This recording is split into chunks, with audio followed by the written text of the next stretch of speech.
Okay. Dr. Christina Henri is a Tasmanian artist with Irish roots.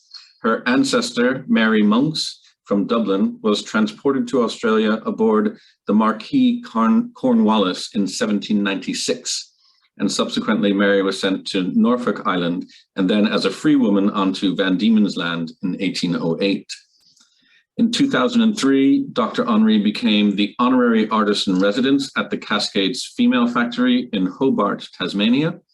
And since then, she has been championing bringing the story of female transportation to Australia to global attention through the medium of art. Since 2010, up until COVID intervened, Dr. Henri traveled annually to the island of Ireland, communicating the story of transported women and their children through her textile memorial, Roses from the Heart, a cloth bonnet installation. In recognition of her contribution to the arts, Dr. Henri was listed on the Tasmanian Honour Roll of Women in 2013, and the following year she was awarded Tasmanian Senior Australian of the Year. In 2019, Dr. Henri held a special event in the TU Dublin Grangegorman campus in memory of the convict women and their children, especially those shipped off from Irish shores. Her Wear a Bonnet living art installation was held in the courtyard opposite the Grangegorman building and the first exclusive female prison in the British Isles. Her visual interpretations have been supported by RTE Nationwide, the Quakers of Waterford, the Australian Embassy Ireland, the Mansion House in Dublin, Grangegorman Development Agency, and TU Dublin. So without further ado, I will hand it over to Dr. Christina Henri. Thank you very much. Thank you very much, Peter. It's a pleasure to be here. It's hard getting your head around the fact that it's evening here and morning where you are. I hope it's nice and sunny over there. It's very dark here at the moment. As you would appreciate, we're heading towards winter.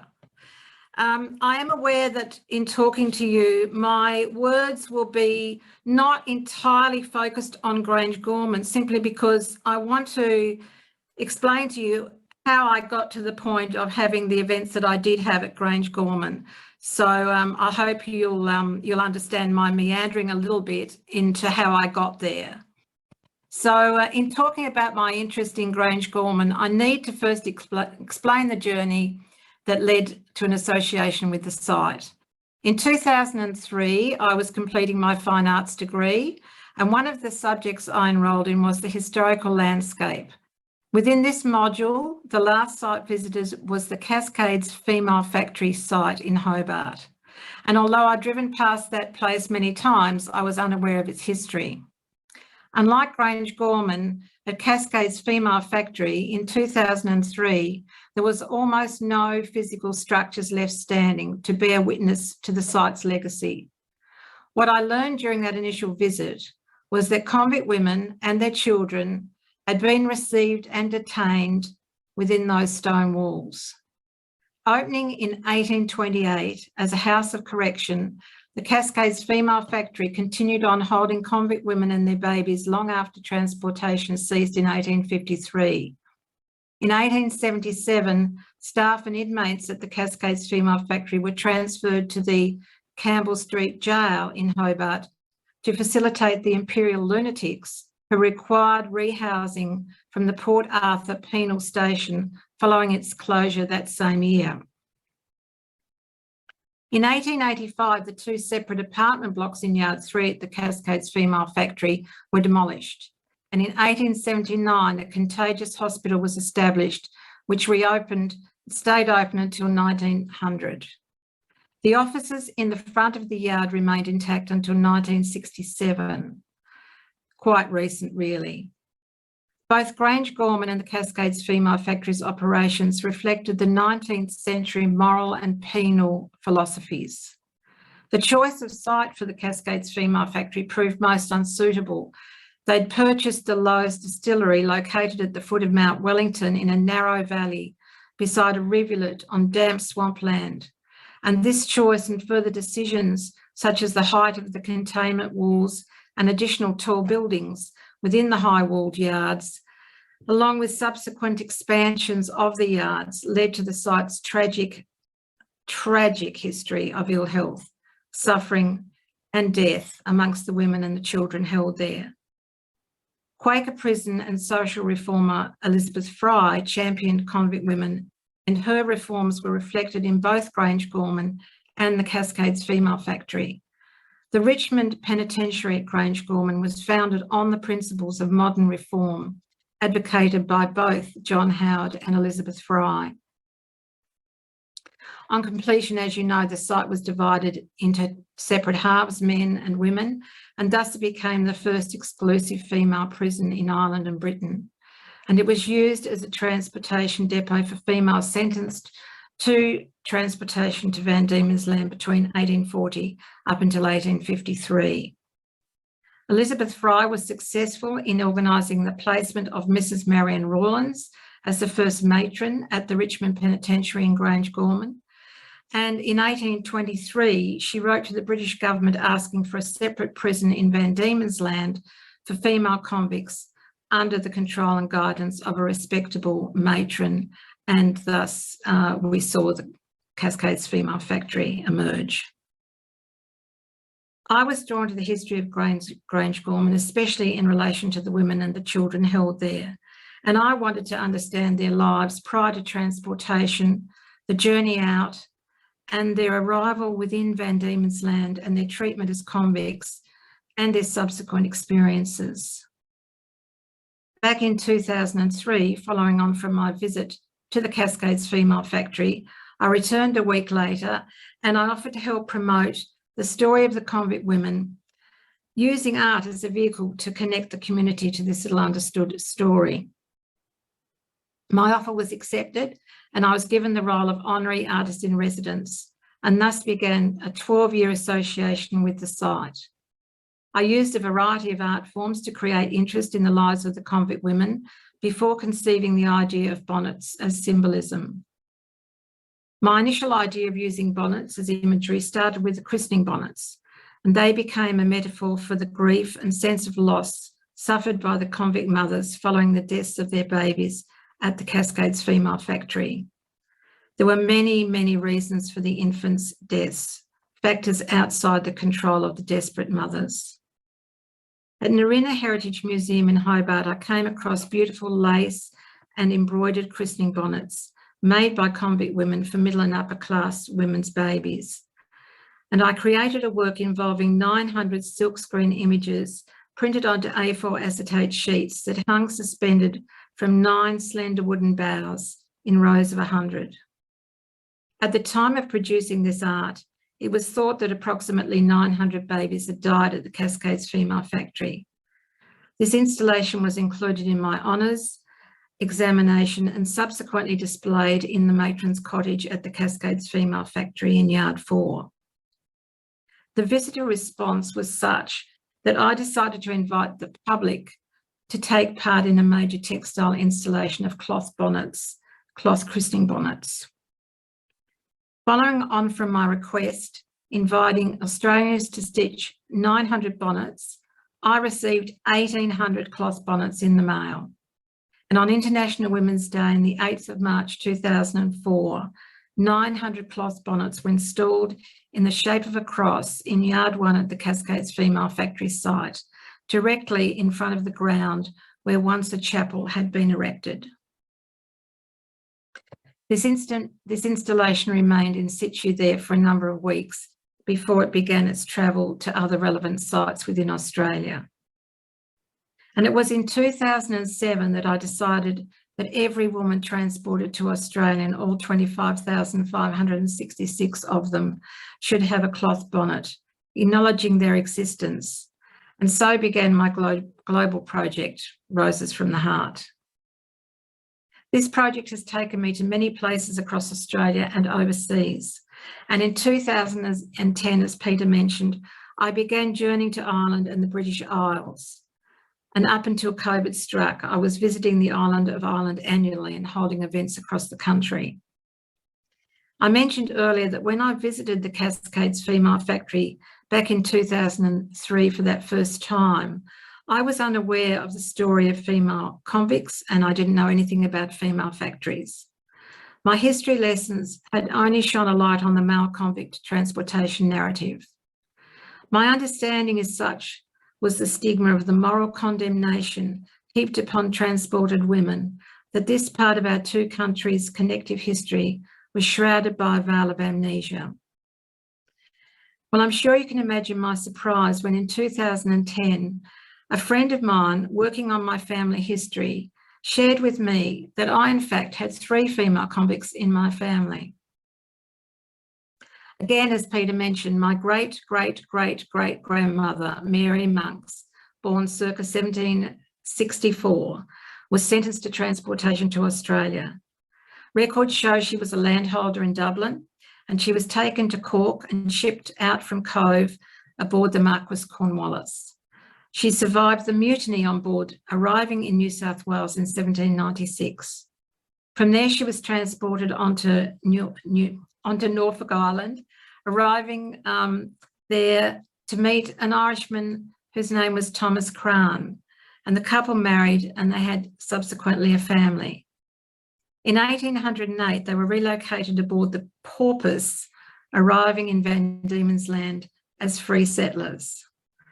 My Mary was transported too early to be held in Grangegorman, and she would have been taken from Dublin to Cork and awaited transportation there, confined in the city jail at the North Gate Bridge in Cork.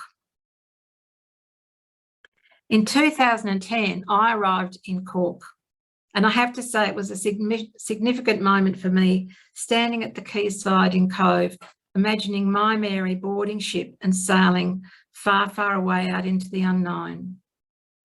After spending time in Cork, I travelled across the island of Ireland, sharing the story of transported women through the representation of the emblematic bonnet, bearing a convict woman's name, the ship of transport, and the date of arrival into Australia. I met with students and community groups, and during this time, I learned about the role of Grangegorman.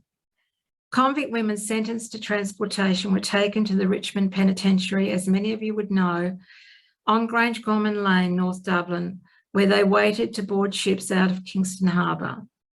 Held separately from others at Grangegorman, the women were taught domestic work, and it was thought these skills would assist them in undertaking their assigned service chores during their term of service in Van Diemen's Land. The list I have accessed through Digital History Tasmania informs of 3,216 Irish women and their 506 children who were held within the confines of Grangegorman. I organised to visit Grangegorman and arranged to meet with a university graduate student who was researching the history of the site. I waited for quite some time, but the student didn't arrive, so I walked around the area alone, and I was overwhelmed with the condition of the buildings on the site. That was my first visit there. It was forlorn and desolate. I wandered around the Grangegorman building that once housed the convict women.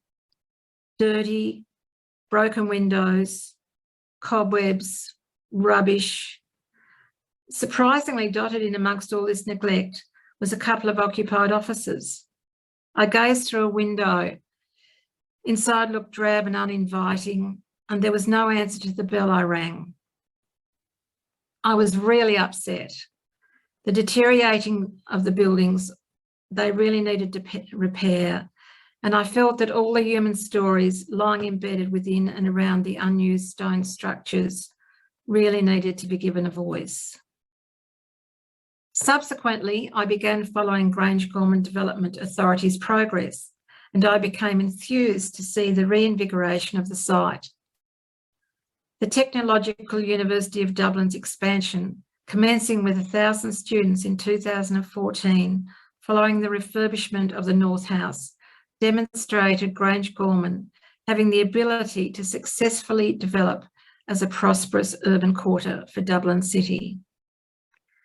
This site, as you know, has now become an example to be duplicated by countries where the past is being eroded by neglect. Today, Grangegorman is a living heritage. It's an experience. Through contemporary education and health opportunities established within the site, Grangegorman has become reinvigorated. The Lives We Live public art experience allows for contemplation of the past whilst renewing and attracting attention through modern artistic imagery. Students and contemporary artists offer imaginative ways to get in touch with the multi-layered history of the site. Ongoing collaboration with local residents is acknowledged, and it's vital to the effectiveness of this program. The book, The Lives We Live, Grangegorman Public Art 2013 to 2021, provides the reader with a meaningful overview of how compelling art is as a tool to engage the community with history. The book showcases a wide range of artistic endeavours, including community-based projects, along with the emerging and professional artists' contributions. Each bring their own expertise and varying concepts to create a vibrant celebration of both past and present. Grangegorman is no longer a wasted expanse. Now the area flourishes. For some, it is their home. It's also, as you know, an interactive campus, a place of learning and of healing. It offers work opportunities. It supports sporting activities, and it gives leisure experiences for young and old, and it provides a unique heritage tourism experience. In 2017, my Wear a Bonnet living art installation held in Grangegorman attracted attention both within Ireland and overseas. Events such as these just don't happen overnight. It developed from over 10 years of interaction with people across the globe, both face-to-face and through a variety of other ways of connecting. It followed on from many conversations with a wide range of people, visits to the Mansion House in Dublin, and meetings with the Lord Mayor of Dublin and staff, meetings and correspondence with staff at Grangegorman Development Authority, and also with the relevant staff at the Dublin Technological University in Grangegorman campus. There were visits to schools to invite students to participate. Schools such as the Rathgard Junior School in Dublin, St Gabriel's Primary School Dublin, Stanhope Primary School Stoneybatter in Dublin, Newtown School Waterford, Friends School in Lisbon in Northern Ireland. The project involved correspondence with all local schools in the area of Grangegorman, inviting students and staff to participate. And I attended a community meeting in Stoneybatter and spoke about the project, inviting anyone interested in the audience to come along on the 3rd of March in 2017 when I held the event at Grangegorman. During my visit to Ireland in 2010, I'd met with the Department of Foreign Affairs and Trade staff at the Australian Embassy in Dublin, and I'm grateful for the invaluable support I've received from both staff and the various ambassadors to Ireland throughout their tenure. I was heartened that the Australian ambassador at the time, His Excellency Richard Andrews, attended and participated in the 2017 Wear a Bonnet living art installation at Grangegorman. My Roses from the Heart project have been supported by the Irish Prison Service, staff and inmates in Dublin prisons, including at the Mountjoy Female Prison and the Docus Centre, stitched and embellished bonnets. These bonnet tributes form part of the Roses from the Heart collection, and they were worn during the Wear a Bonnet living art installation at Grangegorman. Roses from the Heart is a global project, and in the context of the island of Ireland, there have been many individual contributors and many groups and organisations that have collaborated to produce the cloth bonnets that serve to give a visual reminder of a group of women whose society prejudiced against, sweeping their stories under the carpet. Championing these women through the making of a bonnet, I should mention people such as Margaret McBride and Laura McClelland from Kilkeel, who created hundreds of beautiful bonnet tributes. So many men and women have taken part in my project, and in reflecting on organisations, I need to thank the Irish Guild of Embroiderers and the Headford Lace Project Committee, whose involvement has been terrific. In 2015, I gave a talk at Grangegorman. It was called Grangegorman to Tasmania and displayed Roses from the Heart symbolic bonnets at the Dublin Technological University in the St Lawrence Chapel in Grangegorman. This event was facilitated by Father Alan Hilliard, the TU Dublin Pastoral Care and Chaplaincy Service. It was symbolic to hold the event in a chapel that had offered solace to the community of St Brendan's Hospital and the wider Grangegorman local community for years. This chapel was one of the first structures to be erected on the site west of Grangegorman Lower after its acquisition by the Richmond Lunatic Asylum from Lord Monck in 1836, showing it existed during the time the convict women were confined in Grangegorman. So it seemed an appropriate building in which to be placing bonnets made by contemporary men and women, acknowledging recognition of not just the convict women's existence, but also as a marker, valuing their contribution to the country they were being shipped off to. I visited all the Quaker schools across the island of Ireland, and I'm so grateful to the assistance I received from the Quaker community. Joan and Roger Johnson proved to be staunch supporters who helped to organise a busload of students and various community group representatives, including Waterford Women's Centre and Waterford Institute of Technology staff, who travelled to Grangegorman to participate in the Wear a Bonnet Living Art installation.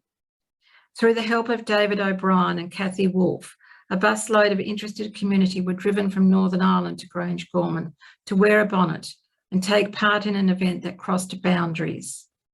I wanted the fact that convicted women who had been gathered up from throughout the entire country be acknowledged in the here and now by encouraging cross-border involvement in the contemporary living art installation that was being held at the very place the women had been amassed, awaiting transportation. Between 1844 through to 1853, 16 ships transported 3,000 female convicts to Van Diemen's Land out of, I was going to say Dunleary, but of course it wasn't, it was Kingston at that stage. At the beginning of the transportation scheme, ships departed Ireland and had left from Queenstown, County Cork, and similarly, as occurred in Kingston in later years, convicted men and women were taken from right across Ireland to leave from the one central point. Since 2010, a permanent installation of Roses from the Heart bonnets has been displayed at the Cove Heritage Centre in Cork, and each year a special event, a blessing of the bonnets, takes place there on Australia Day. The Cove animation team are always involved in any bonnet events in the town, and the members of this group bring the past to life through their professional endeavours.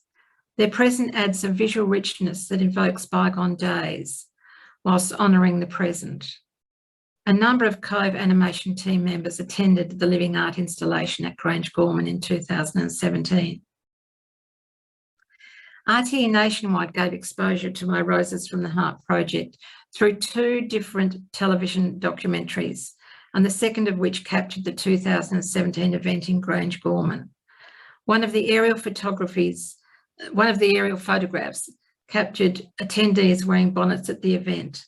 Men, women and children are depicted standing together, creating the shape of Australia. And I know we have an image of that which will be shown later, and it's also in the Grangegorman public art book. In my mind, the most important attendees at the Wear a Bonnet Living Art installation were the descendants of the convict women held in Grangegorman. Some descendants, and in one instance a spouse of a descendant, travelled from Australia to wear a bonnet for the ancestor who had spent time in Grangegorman. That was truly a very emotional experience, especially for the family members. I know I was, and I'm certain other participants also, felt moved by the pride and love demonstrated by the speakers for all their ancestors. The descendants walked around the site, treading in the footsteps of their ancestors and connecting with them through the built environment and the symbolism of the performance.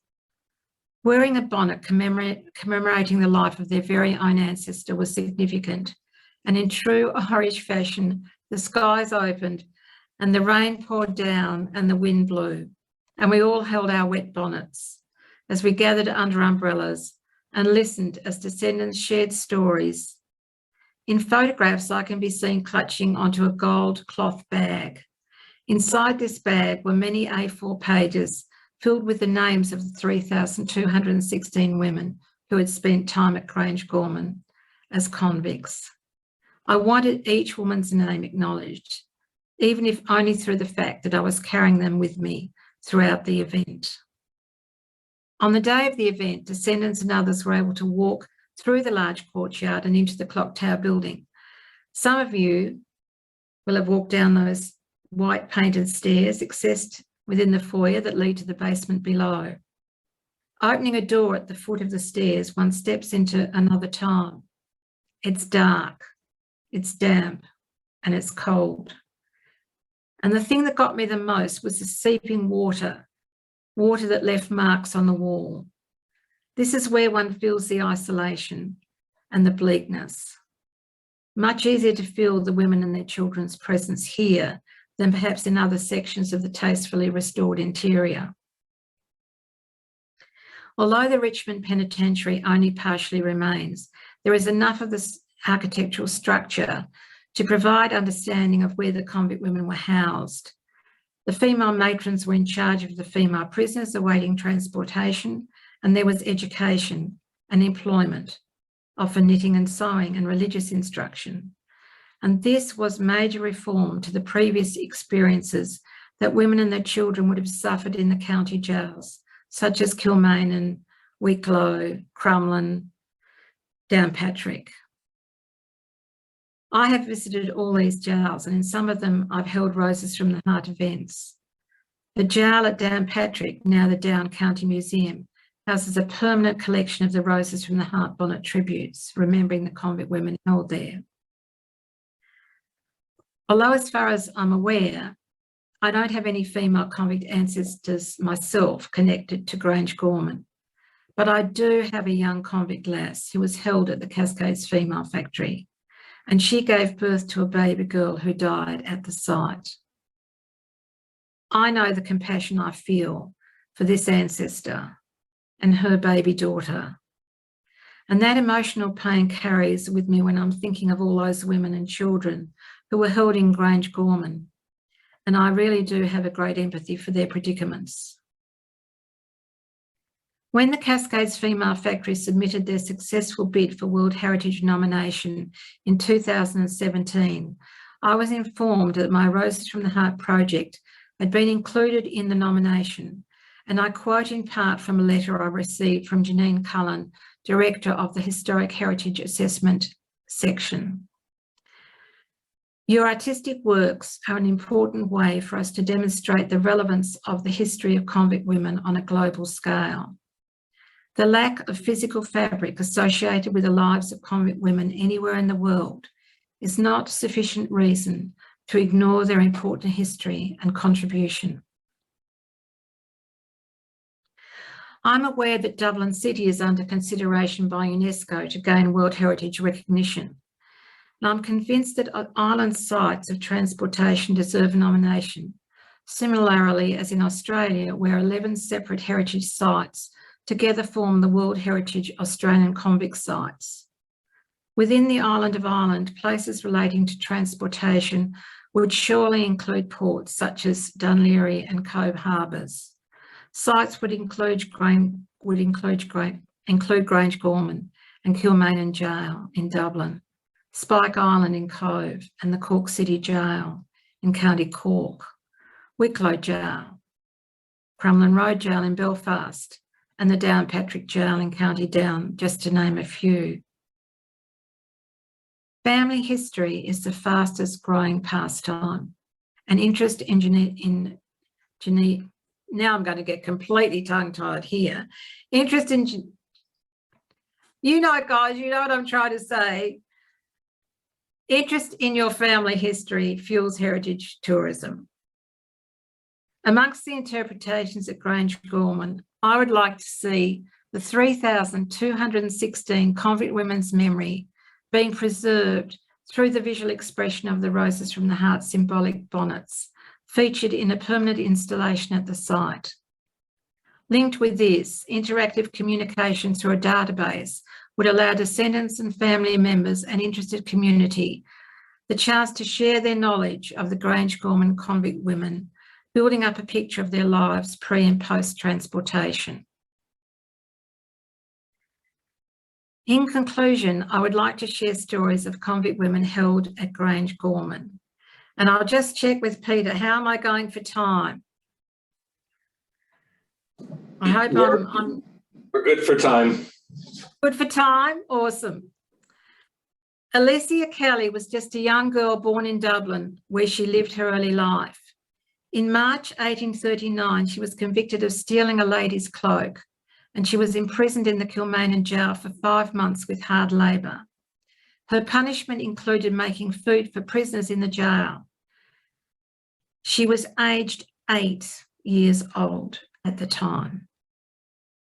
In 1841, Alicia was again arrested, this time for stealing a coat. She was sent to trial and she was convicted of stealing wearing apparel, and she was sentenced to 7 years transportation. A decree had been issued from late June in 1841 to all the jails within Ireland who were holding female prisoners under sentence of transportation to send those women to the Grangegorman Female Depot. Over a period of 5 days, Alicia and 144 other convicted women and their 36 children were taken aboard the Mexborough, joining with 14 free settlers, and they set sail from Kingston on the 12th of August 1841, and they arrived in Van Diemen's Land in Hobart Town on the 26th of December that year. Throughout the first fortnight, the weather was bad, and many on board suffered from seasickness.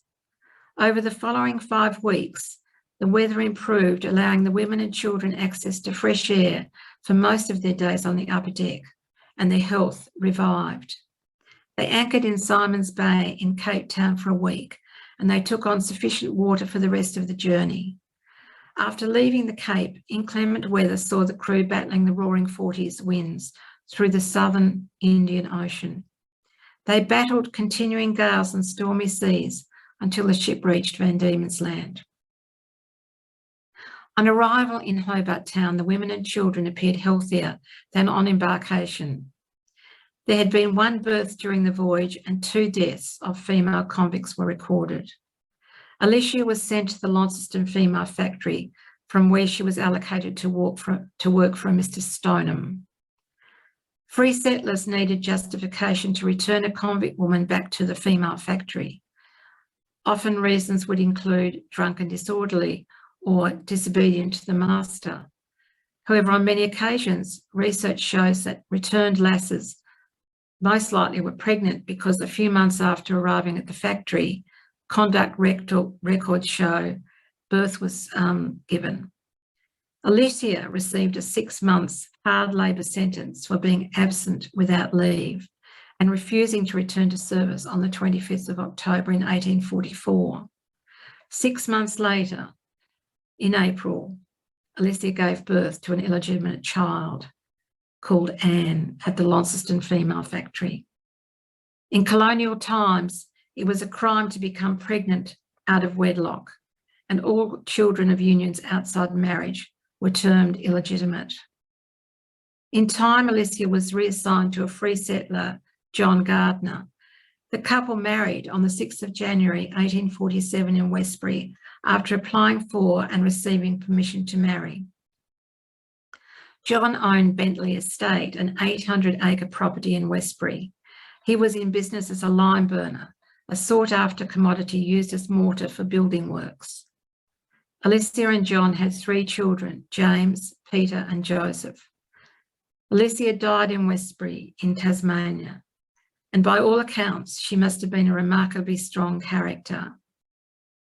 Alicia's descendant, Debbie, is so pleased to have discovered that Alicia had a place in her family heritage. She is proud of her ancestor, her own great-great-grandmother. Family history is an ongoing adventure, and since Debbie shared her story, more information has been discovered. Debbie Biglin wore a bonnet in memory of Alicia at the Wear a Bonnet Living Art installation at Grangegorman, and she herself says, "The bonnet for Alicia was made on information she had at the time. She's learned more since 2017. A large rose on the back of the bonnet represents Alicia. 7 roses on the brim represent the 7 generations since Alicia. 2 large hearts represent the parents she left behind, and 2 smaller hearts represent her brother and sister. Her brother was left behind, but further research is needed to determine if the sister was transported." Catherine Duggan. Catherine was born near Waterford in Ireland.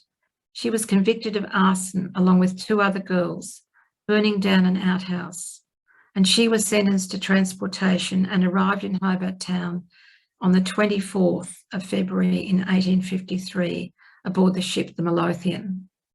This particular ship was the second last ship to be used to transport British convicts to Tasmania, as transportation was abolished by the Imperial Government parliamentary law in late 1852. Upon Catherine Duggan's arrival in Hobart Town, she was soon assigned to work as a domestic servant at a property called Arundel, the home of Mrs. Ruth Cawthorne of Cawthorne's Lane, Macquarie Plains. Mr. Cawthorne had died in October in 1850, and he'd left his wife with 7 very young children to care for and the property to manage by herself. Whilst working at Arundel, Catherine met and married Patrick Lynch, who had also been transported from Waterford a few months earlier in 1852 on the ship the Dalhousie. Their wedding took place in the Church of Mary, the Virgin at Macquarie Plains, in 1853 in August, 6 months after Catherine's arrival at the property. Catherine and Patrick Lynch had a number of children. It is possible they had 5 or 6, but only 2, John and Catherine Phoebe Lynch, appear to have attained adulthood, married, and had their own children. Ian John Lynch, born in 1943, is the great-grandson of Catherine's son, John Lynch. Once a convict's 7-year sentence was over, they were free to move on, but economically and practically this wasn't always an option.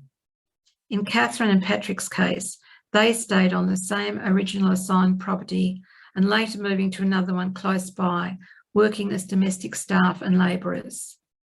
John Lynch, the son, married Emma Bailey in the church at Hamilton, which shows that they stayed relatively closely in the district.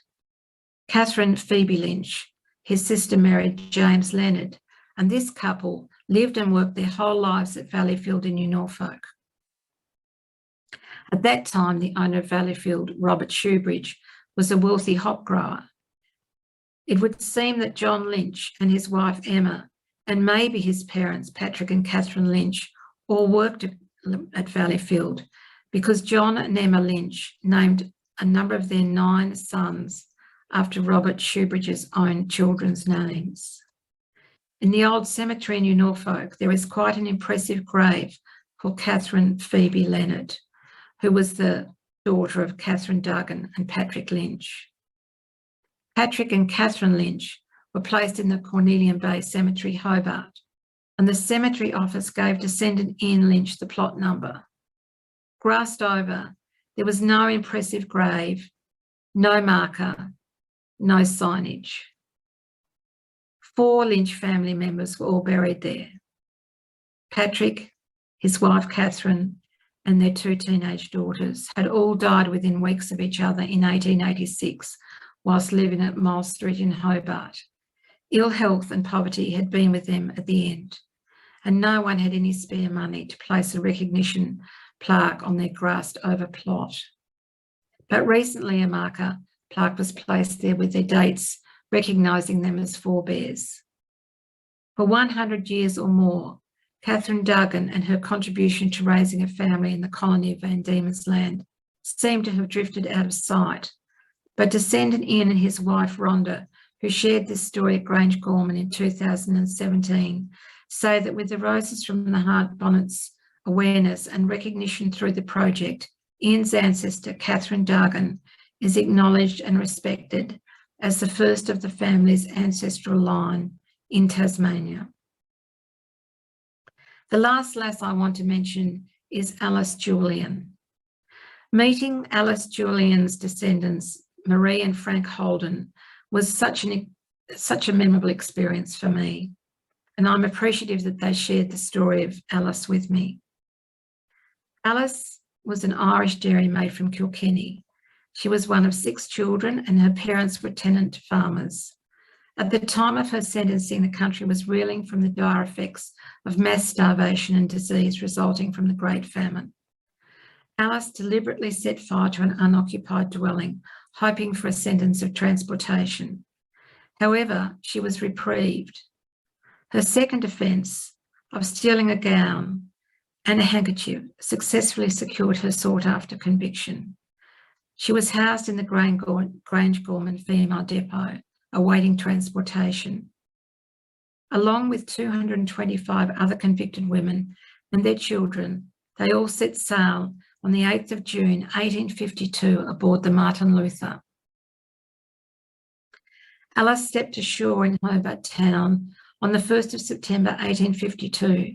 She was placed in the House of Corrections in Hobart, and between September 1852 and February of 1855, Alice worked for a number of colonialists, including someone by the name of Hutchinson living in Macquarie Street, who employed her in 1855. On the 2nd of April in 1855, at St George's Church in Battery Point, Alfred Walker, a constable with the police force, and Alice were married. The couple had 8 children, and eventually they moved from Tasmania to live in Victoria. Alice established a maternity lying-in hospital in Melbourne between 1888 to 1906. Alice's husband, Alfred, died in 1902, aged 78. And in her later years, Alice was cared for by her daughter, Catherine, in the family home until her death in 1920 in December. 3 direct male descendants, grandsons of Alice and Alfred, served in World War I. A great-grandson served in World War II, and a great-great-granddaughter, Marie Holden, who I met, served in the Australian Regular Army for 20 years. And Marie and her brother Frank Holden enjoyed significant careers as part of a renowned circus dynasty. Alan Julian's descendant, Adolphus Pop Holden, formed the Holden Brothers Travelling Circus in 1892, and the family travelled through the bush on horse-drawn wagons to bring the circus to many thousands of people. After Adolphus's death, his sons took over the circus, touring up until 1952. Recently, descendant Mark Holden undertook a touchdown tour in which he recreated the steps of his ancestor Adolphus Holden. And in 2018, Mark's Greatest Show on Earth act was performed at the Hobart Theatre Royal. Marie and Frank invited someone to stitch a beautiful bonnet to be part of the Roses from the Heart collection, sewed in memory of Alice Julian on behalf of descendants Betty, Catherine, and the entire Holden family. And a bonnet tribute to Alice was worn at the event in Grangegorman in 2017. Thank you. Thank you very much, Christina, for that talk. Really fascinating. I know you wanted to show some images very quickly. We have about 10 minutes left. So maybe we could choose, rather than going through all of the images, yes. Maybe you could highlight just some of the key ones you'd like to show. I'll get them up now. Thank you. Well, I think we should definitely show the one which I know you have as your last image, which is the installation at Grangegorman, where RT Nationwide took a photograph showing everyone amassed in the shape of Australia. Can everyone see that? Just give me a thumbs up if you can see that. Thank you. So that really shows, you can see the grey skies, you can see the clock tower, you can see everyone standing in the courtyard. And it was the best spot I could find for us to amass without us having to stop the traffic on the road. It was very generous of TUD Grangegorman to let us have the event on the site there. It was wonderful meeting the students that I met and the community members that I met during that time. And I'm wondering whether any of the people that I met are in the audience at the moment. They can raise their hands. I think perhaps, Peter, if you show the image, which is the archaeological dig at the Cascades Female Factory. Yeah. That was one of the few remaining things that was part of the site. There was that archaeological dig and the sandstone walls when I first went to the site in 2003. Very recently, there's been information centre built at the site as part of World Heritage funding, I think. And the building covers this archaeological dig. So it's great that we've got these photographs to remind us that was our only insight into how the women were held from this dig, because all the buildings had been pulled down. And I think maybe if you show the images of the two ladies wearing the bonnets who gave their talk at the Wear a Bonnet Living Art installation, they were the two descendants of the convict women I spoke about, Alicia Kelly and Catherine Duggan. So this is Debbie Biglin, and she's reading what I spoke to you about her ancestor, Alicia Kelly. And the other lady that there's a photo of is Rhonda Lynch, who is there reading the story that she subsequently gave me to use in my talk today. It was her husband, Ian Lynch's ancestor that she's talking about. And you can see that I'm clutching the gold bag there that's full of the pages of the 3,216 names of the convict women who were held at the site. Okay. Thank you very much, Christina. I'm just aware that I want to at least get a few questions in, if that's okay. Sure. One quick question I have, and then we'll open it up to the floor. We're particularly interested in artistic approaches to histories like this, particularly difficult histories. What was it about the idea of a bonnet that made that artistic choice, that you knew that the bonnet had to be the essential image, the central object of this project? When I first went to the site, I did a whole range of different artwork. I sent messages out across Australia asking descendants to send me, descendants of convict women, to send me imprints of their hands, pieces of their hair, because I couldn't get in touch with a convict woman, as you would appreciate. So I was trying to get some genetic link to those women. And I used the hair and I used the hand imprints in quite a bit of work that I did to start with. I was thinking of the idea at one stage to have an installation of very small black coffins in Yard 1 at the female factory to represent the 900 babies that was thought had died there at the time. It's been found to be a much larger number than that now. You know, I'm glad I didn't use that imagery because the story is so sad.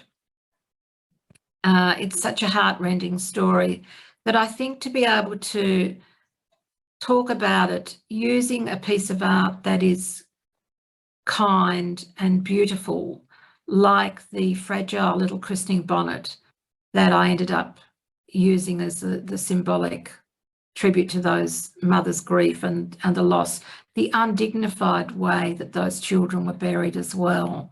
I think to use something beautiful was important. And so when I walked onto, when I went to the Narina Museum in Battery Point and saw those little christening bonnets there at the time, that really spoke to me. And so I started using that imagery, and then eventually it just became in my mind that I'd really need to have an individual bonnet for every single convict woman. And I was speaking to someone the other day. I gave a talk to a group of people, and someone stood up and said, you know, you came and visited our embroiderers group quite early on in the piece when you started your project in 2007. And she said, we all thought you were mad. She said, we all made a bonnet or two, and we embroidered the bonnets, but we all thought you were mad because, you know, how could you possibly get 25,566 bonnets? And to date, I've got over 24,000. So, you know, we all had a smile about that. Fantastic. Okay, thank you very much. I'm going to see if I noticed that Kathleen McCann, you had your hand raised earlier. Was that because you were part of that group that was in the aerial photograph creating the shape of Australia? Yes, it was. I was privileged to be able to take part in the event and to meet Christina, and we've been talking about it since. And I also worked in the Clock Tower building, which is the prison. I worked in the. I'm elsewhere on the site now, but I was working in that building for a number of years, which was a very evocative and atmospheric place, especially knowing the history of the women and children. So thank you. Oh, lovely to know you're there, Kathleen. And I'm sure you'll be able to find my email. Please get back in touch. I'm pretty sure there's a photograph of you and myself and someone else. You were wearing a bonnet. Yeah, I think I had a high vis on as well, which didn't go very well. Yeah, yeah. It ruined the, but I do remember the rain. And something else which was extraordinary was that there were a lot of men present and young boys from local schools, and they all wore bonnets without any question. There was no, you know, the boys, normally with boys that age, you'll get a lot of, I'm not, you know, it's a girly thing, but they absolutely wore them with pride. It was incredible. So, despite the rain, it was an amazing event. I think you're on my LinkedIn, so I definitely will get in touch with you. Good, thank you. Lovely to see you. Speaking about the men and the boys, when I first started holding those wear bonnet living art installations, I worried about, well, I contemplated about whether men would feel okay about wearing bonnets, but there's hardly ever been a man who didn't wear a bonnet. I mean, I don't know, people who look at the image, if you have a look later, if you're able to, you'll see so many men wearing bonnets. And men that you will know of, you know, like your Lord Mayor at the time was wearing a bonnet. People from TUD, people from Grangegorman Development Authority, Rowan Gillespie, you know, the renowned sculptor who created the Irish famine sculptures, all wearing a bonnet, no worries. And the boys, when I've gone into the schools in Ireland and worked with both boys and girls, the boys have been amazing. They've done the most incredible work on the bonnets. They've done the most beautiful ships. I was blown away. One boy was sewing on a bonnet so beautifully, and he said, "Oh, I sew all the bonnets on at home." I mean, this is why I think art is such a meaningful tool to tell history, because it connects with people.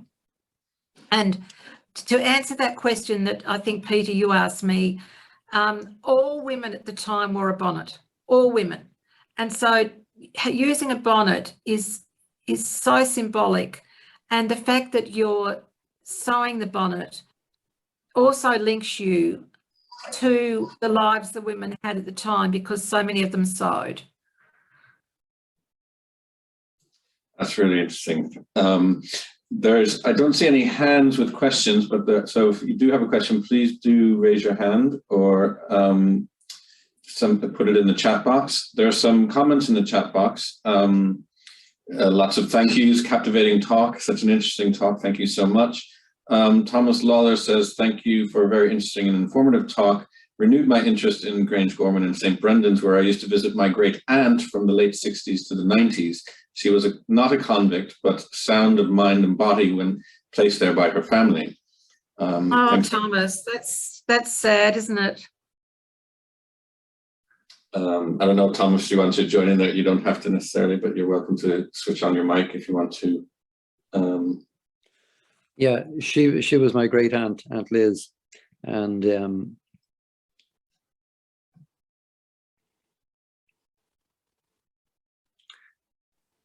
I get emotional just thinking about her.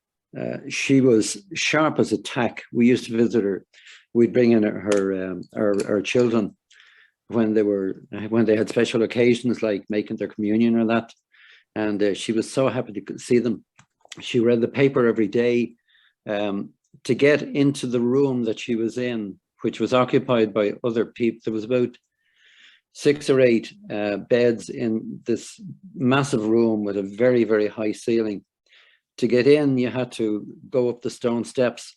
We went in from the North Circular Road. We'd pass under a bridge within the grounds, and we would bring in a packet of cigarettes.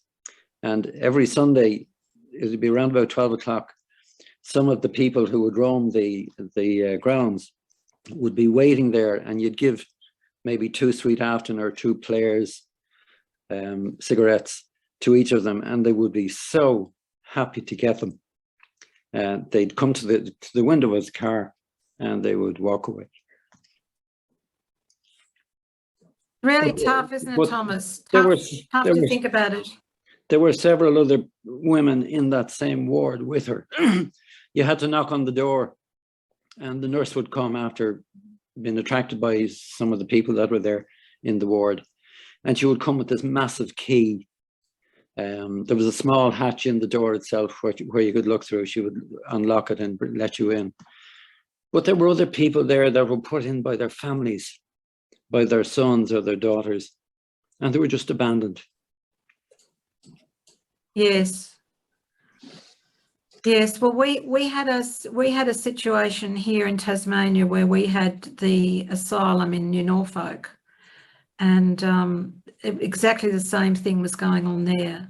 In fact, for the last 2 years, I've been travelling to New Norfolk every week, and I meet a group of people there, and we sew bonnets in a colonial home that was established in the early 1800s from the first settlers who'd come out from Norfolk Island, but originally had been convicts, many from Ireland.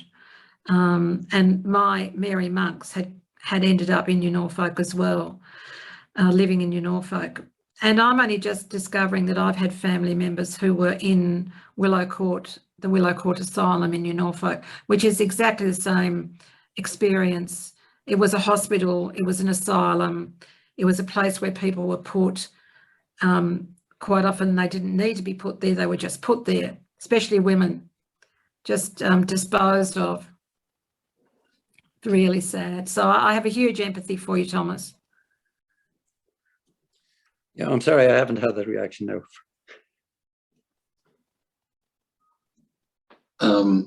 Thank you very much for that memory, Thomas. That's one of the things that this project is about, is bringing those stories to light so that they're not forgotten and that people can actually reconnect with some of those forgotten stories and people whose stories were, as you said, there was a veil of amnesia around a lot of this. Yes. So it's one of the ways to wake up, I think. There's just one more question in the chat. Is there an interpretive center in Grangegorman for the penitentiary? I'm not sure if you're familiar with, are you aware of anything like that, Christina? No. I'm sure that many students at TUD are working on a whole range of ways to interpret the story. Whether there's going to be a central place there, I mean, I think it would be wonderful if there was some sort of special museum there where, because, you know, talking to the students at TUD, let alone anywhere else across Ireland, I know that there's interpretation through art, literature, through so many different aspects of the visual interpretation that could be permanent work there at the site. And I think if you combine that with, as I was saying earlier, with the family history and the genealogy, we would get some incredible stories. you know, that could stay there forever. But keep it going as a living institution there, so that people all down the centuries can keep going back and connecting with the family. Because in Ireland there'll be so many families who had women who were held in that site. For us, it's our ancestors, and for many Irish it will be family members. And there's a lot of footsteps of people from Australia returning back to Ireland to tread the path of their ancestor. You know, I'm just an example of one of them. Right.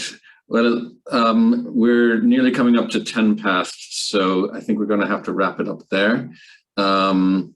Lots more comments. People very moved by Thomas's story in particular. So thank you, Thomas, for sharing that. And thank you, Christina, for giving so much of your time to this very fraught, difficult history. It's really been enlightening to hear some of those stories. It was great that you highlighted some of those individuals, because that's part of what's so difficult as well. So there's so little records of these people's lives that you have to find ways to piece together these stories. And it's something that we're going to be trying to do. So thank you so much for giving us your experience, for sharing your experience of how you managed to do that and how you found an artistic expression of that. It's really quite fascinating. So for those of you who enjoyed that talk, please join us next week as well with Dr. Brendan Kelly from the Professor of Psychiatry in Trinity College. And the following week, that's on Thursday the 5th, and then on Thursday the 12th is Brian Donnelly, the Senior Archivist from the National Archives, who's had years of experience with the Grangegorman archives. So I will leave it there. Thank you so much, Christina. Thanks everyone for listening. Great. Thanks so much for listening and inviting me. It's been a pleasure. And I'm looking forward to returning to Ireland.